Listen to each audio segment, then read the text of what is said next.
মোৰ পৰামৰ্শত যদি গৈছে বুলি যদি কোনোবাই প্ৰমাণ কৰিব পাৰে, এটা ফ্ৰডে আপোনালোকে নাজানে এই যিটো ফ্ৰডে কোৱা কথাটোক লৈ আপোনালোকে ডাঙৰ নিউজ বনাইছে হিমন্ত বিশ্ব শৰ্মাক লুকুৱাবৰ কাৰণে। আপুনি শুনি লওক, আপুনি কথাটো শুনি লওক, আপোনালোকৰ এজেণ্ডাটো হ'ল নহয় জানো? আপোনাৰ কথা কৈছোঁ মই, আপোনাৰ এজেণ্ডাটো মোৰ নাম লোৱা নাই, মোৰ নাম ল'ব পৰা নাই পইচা লোৱা বুলি।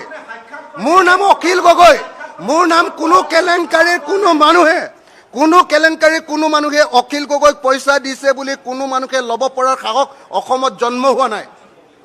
পইচা দিছে বুলি ল'ব পৰাৰ সাহস অসমত জন্ম হোৱা নাই। মই আপোনাক চেলেঞ্জ কৰি ক'ব পাৰোঁ, কোনো কেলেংকাৰীত অখিল গগৈক পইচা দিছে বুলি কোৱাৰ কোনো মানুহ জন্ম হোৱা নাই বুলি মই চেলেঞ্জ কৰি ক'ব পাৰোঁ।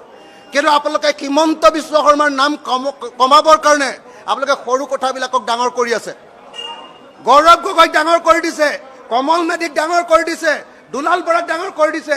এই গোটেইকেইটা লগালে 6 লাখ টকামান 7 লাখ টকামান হ'ব।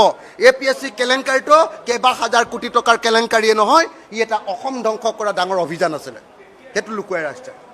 হিমন্ত বিশ্ব শৰ্মা APSC কেলেংকাৰী সৰ্বাধিনায়ক।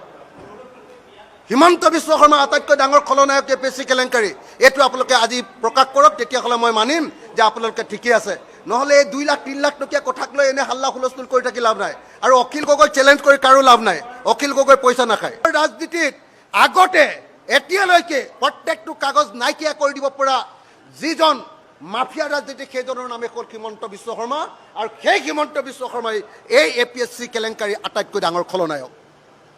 কিন্তু আজি হিমন্ত বিশ্ব শৰ্মাৰ নাম ইয়াত আলোচনা হোৱা নাই। আলোচনা হৈছে গৌৰৱ গগৈৰ নাম, আলোচনা হৈছে কমল কুমাৰ মেধিৰ নাম, আলোচনা হৈছে কি নাম, এই ফ্ৰড কি নাম, দুলাল বৰাৰ নাম।